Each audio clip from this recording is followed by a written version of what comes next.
I'm good whenever you are. All right, we'll call the meeting to order. We'll say the pledge once we see the flag.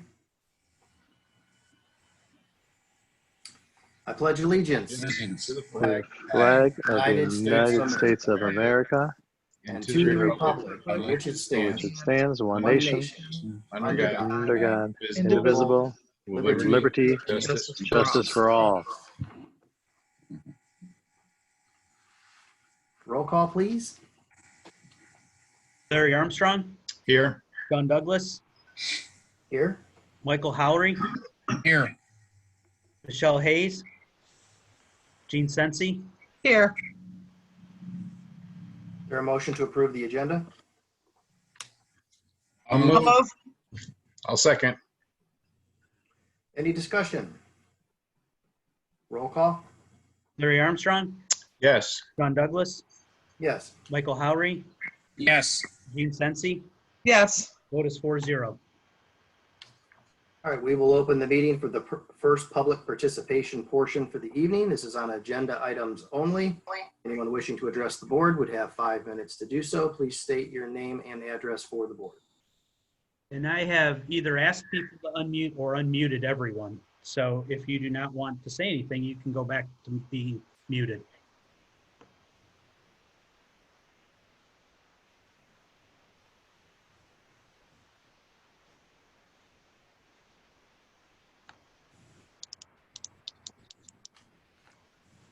All right, seeing none, reports and recommendations of the treasurer. Did you want to do board member Board member reports, yes, I'm sorry, missed that one. Is anyone wishing to give a board member report? I'd just like to comment on what a nice job Mr. Fisher and everyone did on the graduation videos. I'm sure it was a lot of work. It was in process during our last meeting, but I think it turned out well, and for the most part, people were pleased with it. I thought they did a very nice job. It was a lot of work. Joe Measle spent a lot of hours stringing everything together. Jack and Whaley and Jen Grimes, coming in and reading the names, and it was good to see the kids. I spent one of the 3 days there, and it was awesome. And and the families really appreciated it. And I'm sure John Dragus, when he gives his report, can tell you from a parent perspective what he thought. So I thought the video was very well done too. I liked at the end, the little bloopers. I thought that just, a little bit of levity at the end. I thought that was good. I'd like to point out I'm not in the bloopers because it took me one take to do mine and I didn't make any. yes, And one take, Sean. so that's the positive for me. The downside is just now, it took me until now to figure out that John Dragus has not had the exact same look on his face the entire time. I thought, he keeps looking at the same thing. You know what I mean? It took me a little bit. I'm incognito. That's hysterical. Incognito. That's hysterical. Yeah. I liked in the video at the end how the names were it looked like Star Wars, where the names were going up and out, It was cute. The flag in the beginning, the kids, the whole thing was just very, very well done. I was very pleased with how it turned out. I hope the parents liked it. I hope the kids liked it. I thought the kids' speeches were good. So I thought the whole thing was good. Yeah. As it could be under the circumstances. Correct. Any other board member reports? Not for me, Sean. I'm good. All right. Yes, now we'll do reports and recommendations of the treasurer. All right, thank you. I just have a few things that aren't on the agenda, and some that are. The items not on the agenda. First, next Monday night, I get to do a Zoom presentation with a class at John Carroll University on school finance. So we're going to be talking just the basics of school finance, and we'll see how that goes. I was sent the questions that they want me to be able to answer this afternoon. So it's with Dr. Lisa Schoaf, who's a professor at John Carroll, reached out and asked if I would do it. So I get to do that. That's kind of fun to do every now and then. item still not on the agenda. In compliance with House Bill 312, once annually, I've got to report to the board on any rebates that we earn associated with credit cards. And we have two credit cards, one with American Express and one with Chase, but only one of those two earn any cash rebates. And on the American Express, we earned $1,066.42. Rebate is based on spending. We pay our monthly premium for workers' comp through there, and then some of the travel and other items. So that's just a program we've been a part of for a number of years, but I have to make sure that the board knows about it. So that was the presentation. So last week I went and checked, and all 56 of our catastrophic cost reimbursement applications were approved with the adjustments that I needed to have made. And actually I have a summary of that. And as you can see, when it comes up, we spend on 55 kids, $2,949,000, and that's an average of $53,000 a kid. So the catastrophic costs, again, are the costs associated with a special education student that are over either a threshold of $27,375 or $32,850, depending on the type of disability the student has. The state in their formula is supposed to reimburse us 75% over that threshold. So giving you the example of the first student, and it's a building IRN, there's no way you should be able to identify any of the students with the information provided. I've gotten rid of their IDs and all of that. So if on the first student, which is the most expensive student we had, we spent almost $147,000. Of that, based on the formula, the state should give us about $89,500. But because they continue underfund the line item, and I've been preaching about this for 20 years now, underfund the line item, instead of the 75% over the threshold, they give us about 24%. So just using the first student as an example, in that case, the state should be sharing the cost to the tune of $89,500, and we pay $57,500 for that student. When it's all said and done, the state's really only going to pay us $28,000, and the local taxpayers will pick up $118,500 for that one student. So remember, we only spend about $10,000 a student, but when you look at the bottom line here, it's 55 students, and we have right around 3,000. 55 students is taking up 10% of our budget. So I just got that done today, so I thought I'd share it with you. I will update the board again when we get the final budgetarily reduced number. That's better than the term I used this afternoon at a meeting. So any questions on that before I get to the one item to address in the agenda? So Mike, when you say they're supposed to fund it, does that mean that's in the Ohio Revised Code? That is what the legislature passed, that they will, over that threshold, you split it 50-50. 50% is paid by the state, and the other 50% is split with the local based on your state share, which for us is about 50%. So the math is pretty easy. Over the threshold, we should get 75%. They put everybody's reimbursement in a pot, and then they look and say, okay, it's $200 million. We've only funded 15 million of it, so they systematically reduce everybody's reimbursement by the underfunding.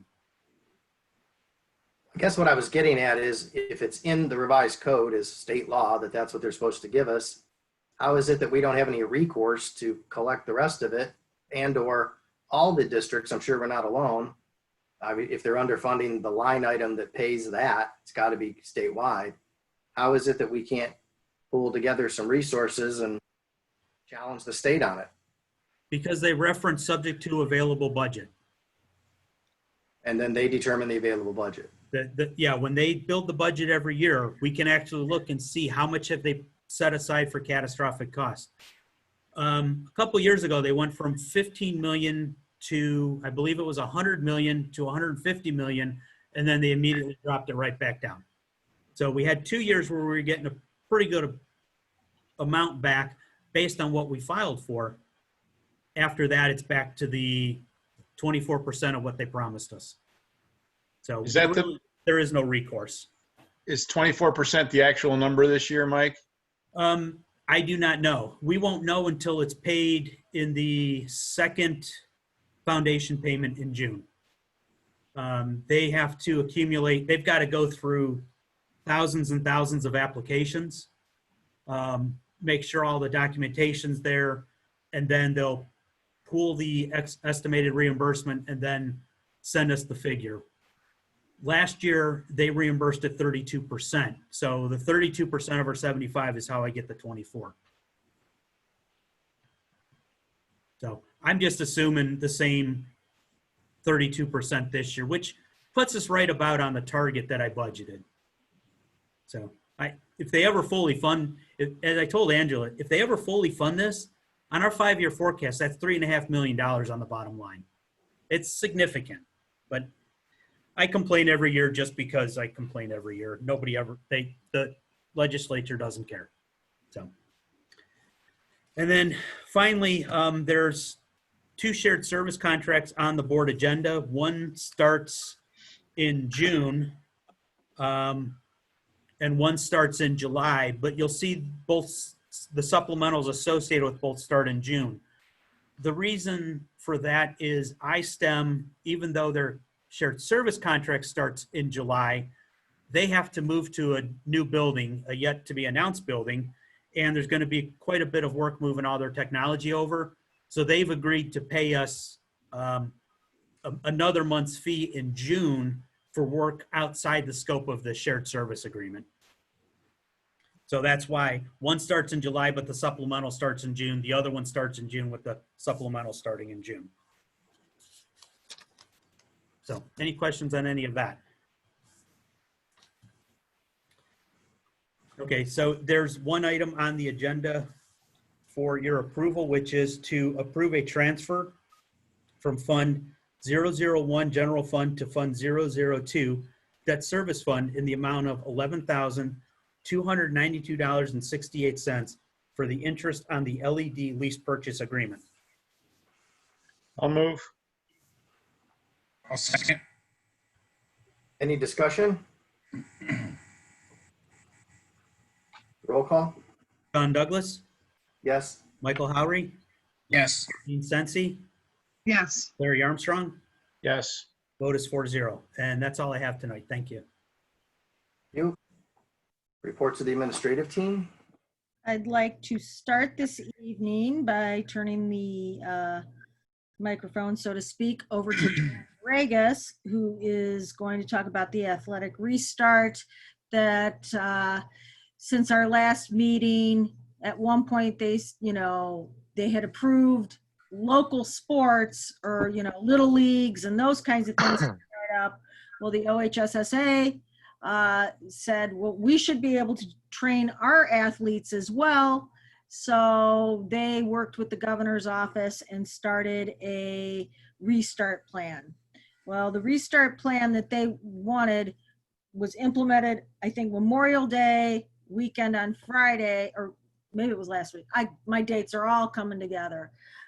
It was Memorial Day weekend on Friday, and they said on Tuesday you can bring your athletes back to the complex. And I said, wait, we've got to have a plan and we've got to be better prepared.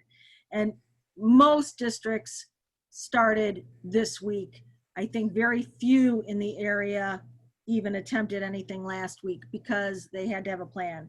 And John Dragas has worked really hard to be the architect of that plan in working with other athletic directors, reading all the guidance. So John, I'm turning it over to you to share the plan. All right, can everyone hear me okay?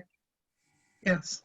All right, so I'm going to keep it kind of brief, and I'm really want to, if there's any questions, I want to be able to answer questions.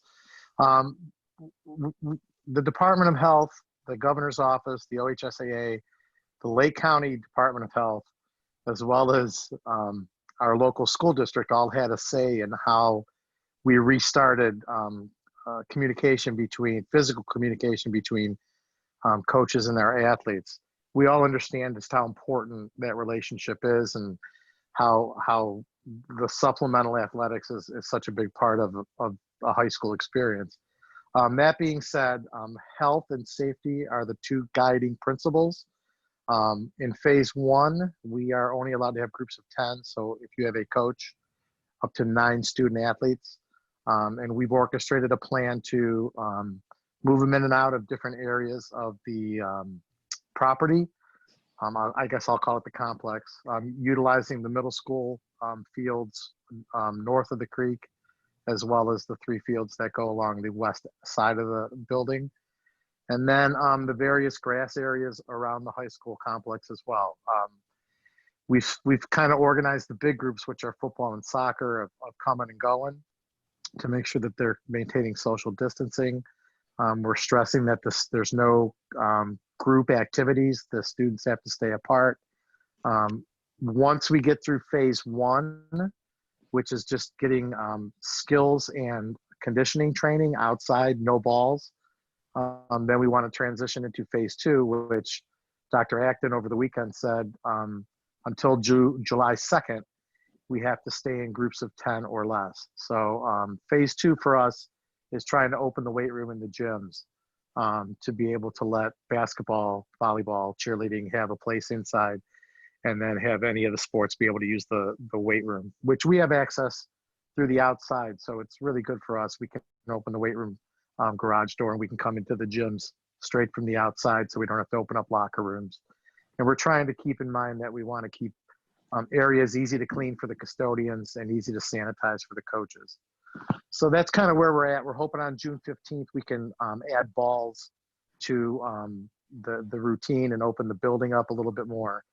And then it's really moving forward after we get into July. It's all based on the numbers, what the governor's office and the Department of Health tell us, as far as if we're stable, we can continue to increase participation numbers. If there's a spike in the outbreak, then we have to scale things back. So even though I kind of have an A through Z plan, I don't see how anything beyond the letter N can even be foreseen at this point, simply because things change so much. So I've been on conference calls with more than 100 athletic directors in Northeast Ohio, as well as our 8 athletic directors from the 8 schools that are part of the Western Reserve Conference. I'm also reaching out to other Lake County athletic directors. So we're trying to come up with a pretty consistent set of ideas and guidelines that are pretty consistent with at least 100 plus schools in Northeast Ohio as to how we can be safe and healthy and start to get the relationships, the contact back in place. So with that, if anybody has any questions about anything specific, I can share that with you. Is there any idea if these guidelines are going to change within weeks or months or throughout the summer? Yeah, I mean, the guidelines are susceptible to change tomorrow based on whatever anybody in the chain of command decides. So I'm only trying to go a week or 2 at a time. I think that's fair. And it's kind of we're kind of flying by the seat of our pants, unfortunately, because at any given moment, anything can change. We've met with all the coaches to review the plan. The health department has our plan. He has not given us any feedback yet. If we need to modify things based on the health department, we'll make those modifications. But Ron Graham has been working really well with the school districts and the superintendents to get plans approved and give his feedback. The big thing is we don't have answers about what fall will look like. And right now, this is for athletes. Band is a whole nother story. We don't know if we'll be able to start band up. We have 182 kids right now signed up for band. So to social distance 182 kids, you might have to build an extension onto the football field to get them all on there at the same time. So we have some challenges ahead without a whole lot of answers. And as John said, we're taking it a week to 2 weeks at a time. Look at the data, work with the health department, and see what the next steps become. But John has put a lot of work into this plan in a very short amount of time, because we really weren't even thinking about this 2 weeks ago till probably the middle of June, correct, John? Yeah, initially it was looking like more like June 15th or even July 1 for an open. So as things started to move relatively quickly, right before Memorial Weekend, when the governor simply, or actually the lieutenant governor said on his Thursday press conference that on Tuesday after Memorial Day, softball and baseball community leagues could all start up. And that was the first we heard of it. So from that Thursday to that Tuesday, that Memorial Weekend, we did put a lot of time in to try to develop something that we could open as soon as we could. Obviously, we didn't think that we could open safely and in a healthy way right away on that Tuesday in May. So that's why we waited until probably tomorrow, depending on, the questions that I get tonight. For sure by Monday, June 8th is when we want to be able to, we are confident that we're safe and we're healthy.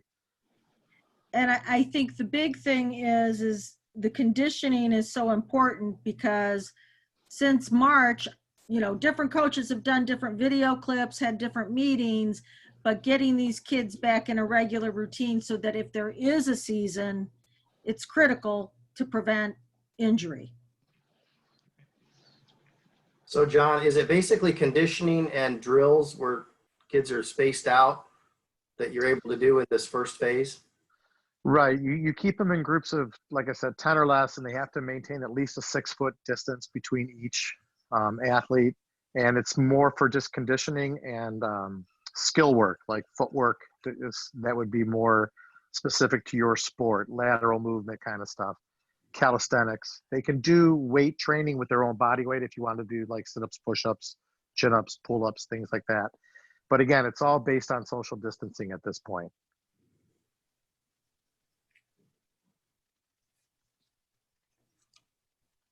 Thank you for your work, and I like the idea that, just a comment, that you've been talking to other athletic directors, and I love the word that you used, consistency.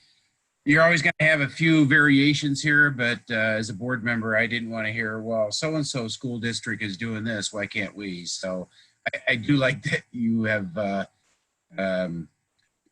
done your best to at least talk to other athletic directors and provide some consistency. I think that's great.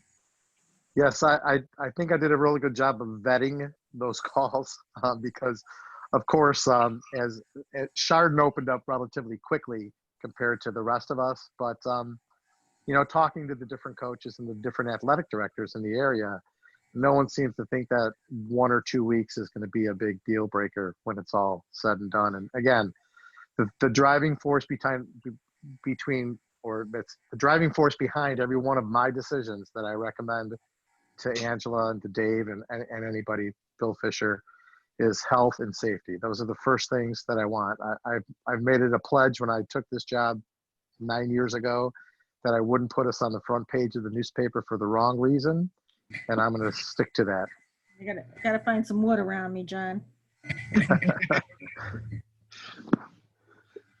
Thank you. All right. And, feel free to reach out to me if you send me an email or anything like that. I will respond to you if you have anything specific. The plan that I do have is shared with Angela. So if you guys need copies of that, she can sort of share the details to it if anybody wants them. But please don't hesitate to reach out if you have any concerns about anything. All right. Appreciate it. Thank you. All right. Well, I think I'll roll right into what the world we're dealing in. I said on Friday in the newsletter that ODE would be getting some guidance early this week on the reset restart document. Well, that did not happen today.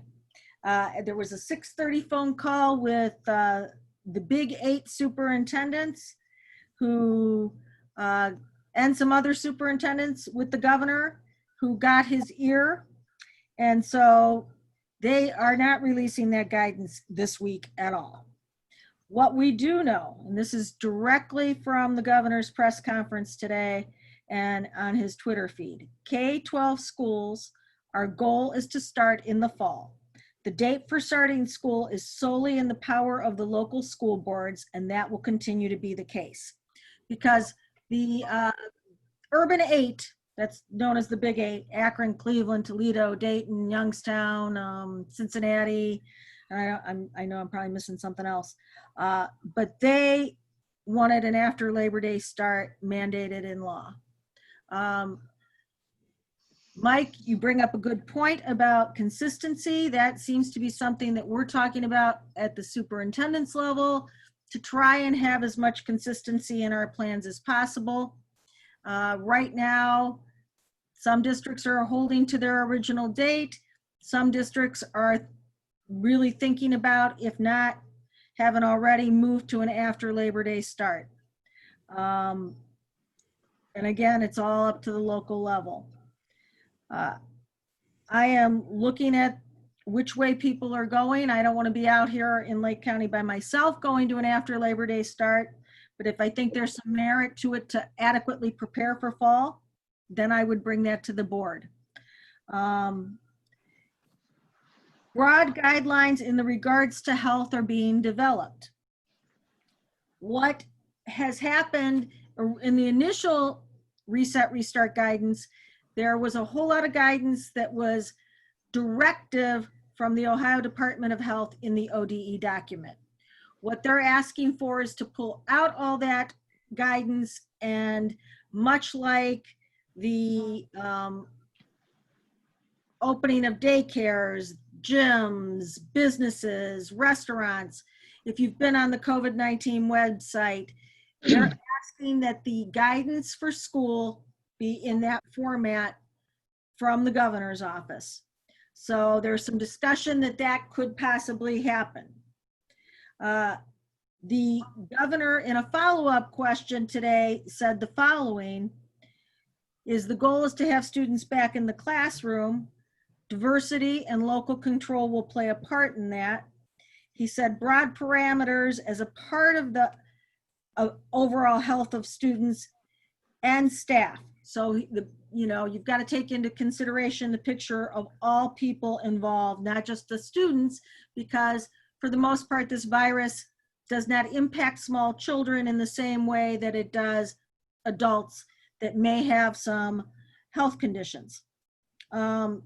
Schools throughout the state are offering varying alternatives and multiple plans. And so those conversations are continuing at a regional level. He did say if there's a huge spike, districts must have a backup plan. So if we get a huge spike of cases all of a sudden in Madison, Ohio, that are going to impact our community, then we should have a backup plan to, whether it's to go to remote learning, blizzard bags, a variety of different things. Students without access or those with diverse needs will need to be considered. So if we do a shutdown again, not necessarily shutting down totally, so that if we have students that have some high needs and really need that physical classroom, we need to figure out a way to provide that, was something he said. And he used the term broad guidelines. And then, because I felt I needed to write this down, and Mike said he said it about the first cut, at 3:20 on 6/2/2020, the governor said he does not want to cut schools again in their funding.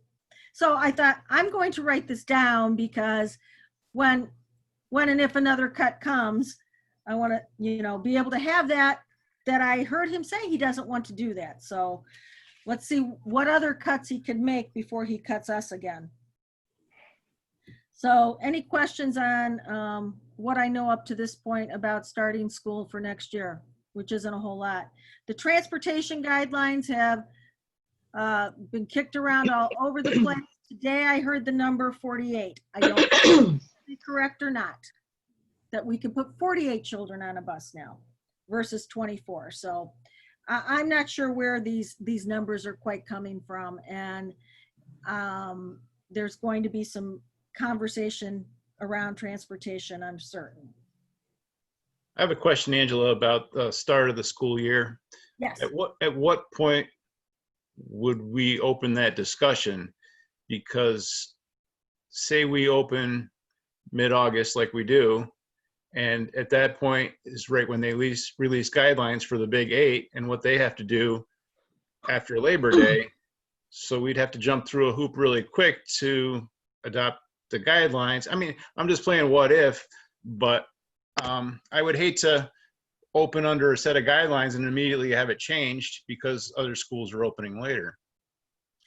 I think what people are feeling with the later start is the later they give us these guidelines or the guidance, which we're hoping we have before the end of June, because there's a lot to, you know, I've said it numerous times. It was real easy to close down in a couple days, but to make all the considerations for health and safety and the wellness of our students and staff, it's not as easy.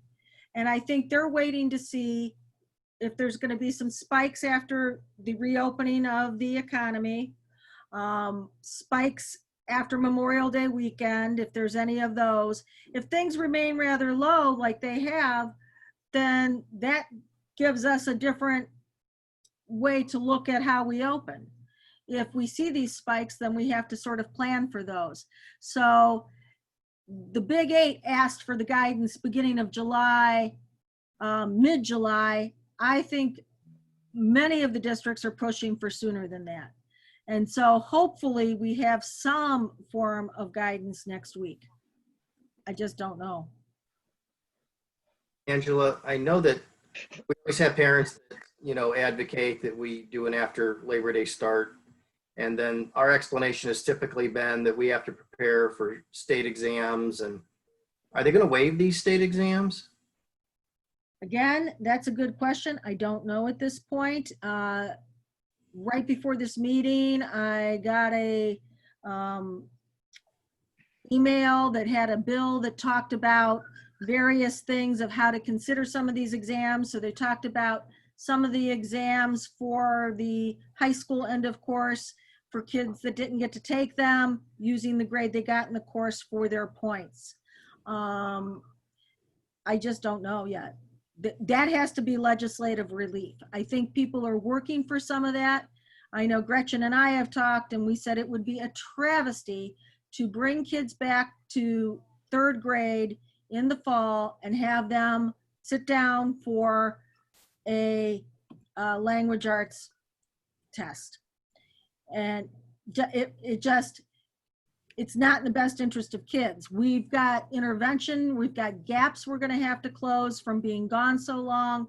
And so some of the conversation with the administrators today was, yeah, an after Labor Day start has its pluses, but these kids have not been in a school building since March.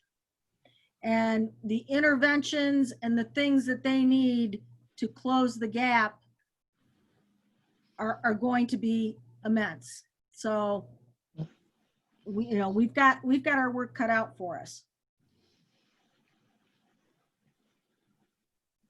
One of these days I'm going to come to a meeting and say I have answers. I don't put a bet on it, don't depend on it, you know, but one day. Any more on the school reset restart? If not, I do want to go back to something that I put in the newsletter, but tomorrow we will be releasing a qualitative survey to our parents and our staff to ask them to reflect on the online learning and give us some feedback, because if we do have to do some of that next year, we want to take into consideration all the different thoughts and things that we may not have thought about while going through it. So we've given people a little bit of time to rest for a week, stay away from their computer, and we're going to send a email blast out to the families and staff and ask them to reflect. And we'll keep that window open about a week. And then our communications people will tabulate the data for us and give it to us in a nice report. So hopefully by our next meeting at the end of June, I will have that information available. In July, then, we will look for more quantitative data, because we are aware that there are people that, for the most part, I think most of the families, from the things I've heard, want their kids back in school every day. But we also are aware there's people that may not want to send their kids to a brick and mortar building. And we want to make sure we find a way to accommodate those needs as well, because I don't want to lose students to an online school, not even a year. You know, we know that when they come back from an online school, we're closing more gaps in that regard as well. So if we can service our kids and teach them, that is what we need to do. The custodians and our maintenance staff are now on regular summer hours. Our custodians are working, all of them, each and every day to prepare the buildings for the new school year. And they have their work cut out for them, as well as learning new protocols and learning on ways to sanitize and keep our buildings as healthy and as clean as possible. I do want to say that we have had Clorox 360 machines in our buildings for a couple years now, thanks to Pat Smith and the research she's done. They are now, you know, it's going to be a staple, I think, in most schools to have some sort of sanitizing equipment like we have. And, you know, one of the things that we have done is we've looked at, I think, backpacks that we have ordered, so that when we do come back to school, we have those sanitizing machines that they can use. Do a backpack. It's not quite as cumbersome for our custodial staff to use, and they'll be able to sanitize more quickly each and every classroom on a regular basis. There were celebrations abound to finish the school year, and I want to just thank all the teachers, the administrators, support staff that helped to try and make students, especially at that milestone grade level and those transitions, extra special, because they were all missing out. And we have, I think now, over 23 or 24 candidates for the high school assistant principal position. So that is a strong candidate pool, and we're going to start screening those applications in the next couple of days and start interviewing for them. Any questions for me? Dave, what do you got tonight? I had high school assistant principals, but yeah. I beat you to it. You know, some of the things that we're doing, kind of like as if, you know, there never was a COVID-19, we're placing students from Lake Erie College into student teaching placements. It'll be a really interesting experience for them. I mean, it's interesting for us, and we've been in it for, you know, how long we've been in, but our school, as in normal years, will have people who are coming into our profession brand new, and boy, they're going to learn some things this year that none of us ever had the benefit of knowing. Federal grants, this is a really busy time of year for that. We are closing out fiscal year 20, which ends June 30th, and preparing and planning for fiscal year 21, which begins July 1st. So, you know, we've done compliance surveys and looking to make sure that we're closing out those grants from this year and planning for the funds that we'll get for next year. So that's been a big item on my to-do list over the last couple weeks. And we have a lot of license stuff pouring in right now. Teachers who are preparing to get their licenses for next school year. I've been approving pupil activity permits for coaching and other activities for kids in schools. And some of our classroom aides are getting their licenses renewed for next year. So substitute teachers for next year are putting in for it. So normal business is happening in addition to all of the things around how we're going to do school next year. So that's about all I have tonight. All right, ready for the recommendations?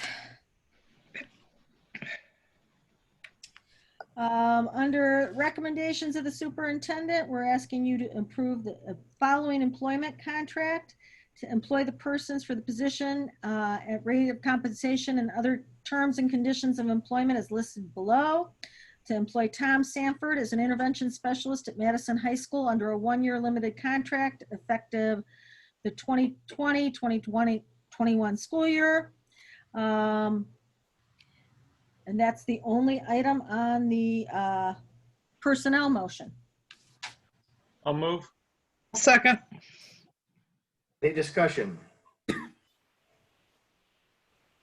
Roll call? Michael Howry, Yes. Dean Sensi, Yes. Larry Armstrong, Yes. Don Douglas.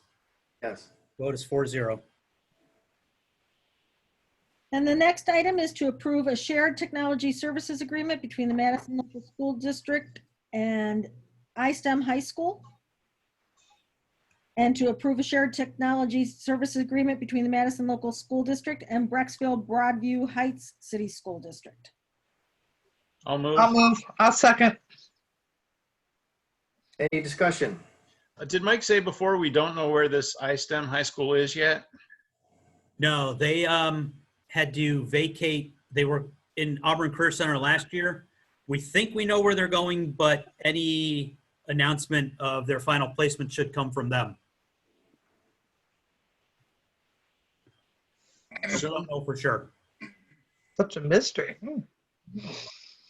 Michael, I have a question for you. I remember probably 2 years ago when we were talking about another school district. My concern or our concern at that time was just as our technology services are offered, how far out are we willing to go? And just so that we don't compromise our own technology services here. And I just had a question on the Brecksville Broadview Heights.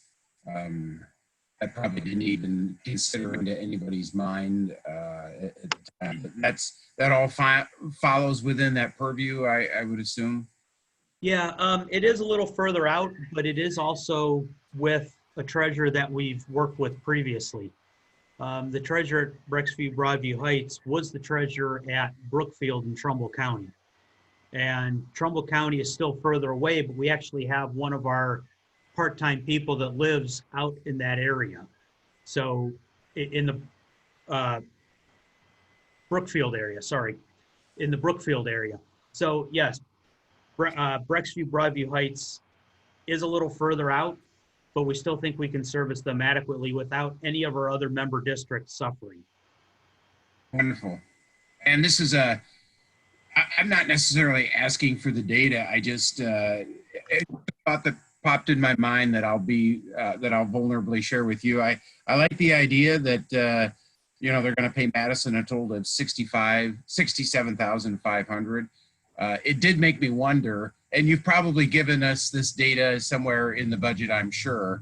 I would just like to know the overall, cost and how we're coming out. I mean, that's a nice little chunk of change there. And since this is, started, I know your salaries and, how's it all coming out profit-wise? We always compare, we always want to have Madison's cost for technology service to be equal to or less than what it was 5 years ago. And prior to the last meeting 2 weeks ago, I looked and we were about 10,000 to the good. So right now we're going to add almost $90,000 worth of revenue, and the district makes about 60%, keeps about 60% of that. The other roughly 40% is paid out in supplementals. So we're adding to the bottom line between $54,000 or $58,000 with adding these in. Now that being said, well, I guess the 10,000 was with the 3 districts that we have either lost during the year or are losing as of June 30th. So we're back to providing technology services in Madison cheaper than we were, but that's why we're doing this. If we were just always breaking even, not sure it's worth the effort, but the way it's structured is we keep the profit and we plow that back into resources for our students. So I can say Good. more Good. exactly. I would always hope that there would be some vision for increased services that we can, provide for our students. And it's nice to hear that's going on. And what we've done is we've taken the profit, for lack of a better term, and attempted to transfer that to the technology replacement fund. So like when we bought, what did we buy? 550 Chromebooks, Mhm. something like that. Yes. Part of that was paid for with the profits that we earned on the technology services provided to other schools. Wonderful. Mike, did Brecksville have a changeover with a technology administrator or something, or how did we come to pick them up? They seem like a pretty well-to-do district. They had a tech director that I believe left. Typically, it's a change in the treasurer superintendent that the technology director doesn't get along with. And again, in this case, Craig, their treasurer, is somebody that was a champion of ours down in Brookfield, immediately saw the opportunity and called Bob up and said, "Hey, I want to talk." So of course we do the math of is it worth it for us to get into this, and will any of our districts suffer? Because first is Madison can't suffer. Second is the rest of the districts that are currently participating can't suffer. So I believe this was a tech director leaving and some of the support people just not being as good as they should have been. So they still have some support people there, and we're just providing like partial services, or? Yes, this is kind of like what we provided originally in both Auburn Career Center and Brookfield, where we did the upper level management type technology service, and there's somebody there for break fix. That's how we're able to do at Brookfield with its, distance away from us. A lot of what we can do can be done here. It's network, it's Google, it's that type of stuff. If we had to do break fix, the number wouldn't be $67,500 because we'd have to get somebody in that area to help us out. Gotcha. Thanks. So Mike, we were doing, I know you said we're 10,000 to the good, but we were better than that previously. And then then we lost districts that brought it down to 10, and now we've gained districts bringing it back up. Is that correct? That is correct. Okay.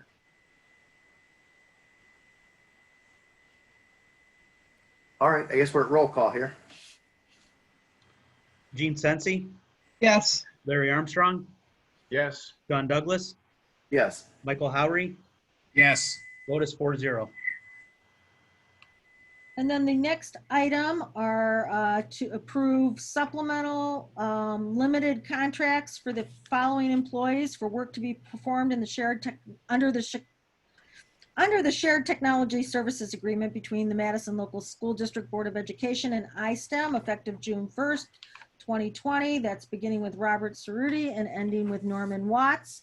And then the next one is to approve supplemental limited contracts for the following employees for work to be performed under the shared technology services agreement between the Madison Local School District Board of Education and Brecksville Broadview Heights City School Districts effective June 1st, 2020, beginning with Robert Cerruti and ending with Norman Watts.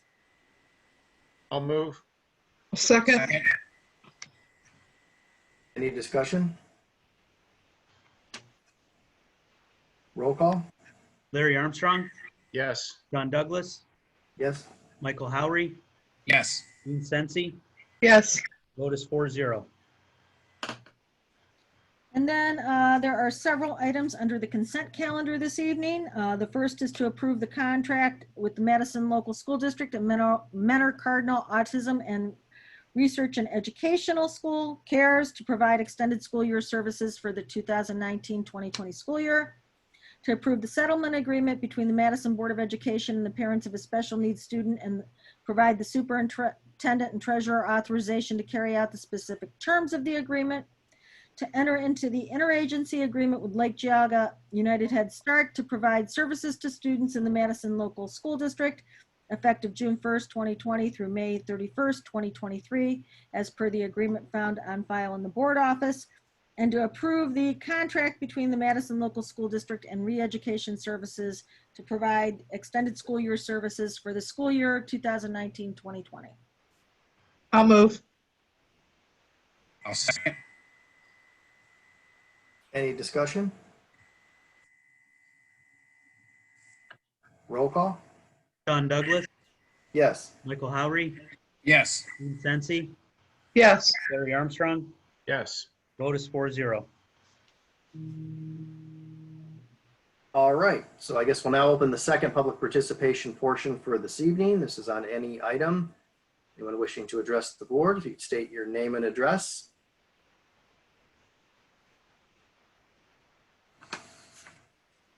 Gretchen, do you want to be unmuted? John, I think you have control over yours. I think, John, you have control over yours. Expressionless. He has not moved. He just sits there and I'm just- smiles at us. I'm just hanging out. That's my, you don't want to know what I really look like right now. No, thank you, everybody. I'm gonna get off right now. I have nothing further to add. Like I said, if anybody has any questions about anything, please do not hesitate to contact me. I'll keep you in the loop as far as everything that we're trying to accomplish. So with that, have a great night, everyone. Thanks, Thank John. you. All right, well, seeing none, we do have a need for executive session. Angela, is that correct under number 1? Yes. All right, so do we have a motion to move into executive session for the purpose of the appointment, employment, dismissal, discipline, promotion, demotion, or compensation of public employees or regulated individuals, or the investigation of charges or complaints against a public employee or regulated individual, unless such person requests a public hearing? I'll move. Second. Any discussion? Roll call? Michael Howery, Yes. Dean Sensi, Yes. Larry Armstrong, Yes. John Douglas. Yes. Vote is 4-0. Give me All one right, so second. we stand in recess for executive session. We do not plan to take it when we return. Okay, I'm gonna put Gretchen in the waiting room. And that in the waiting room. And okay, roll call to come out. Larry Armstrong, Yes. John Douglas, Yes. Michael Howery, Yes. Dean Sensi. Yes. So now we need a motion for adjournment. I'll move. I'll second. Mike, is there anyone in the waiting room that's waiting to see if we come back? No. Any discussion on adjournment? Roll call? Gene Sensi, Yes. Larry Armstrong, Yes. John Douglas, Yes. Michael Howery. Yes. Vote is 4-0. Well, have a good night, everybody. Good evening. Yes, thank you.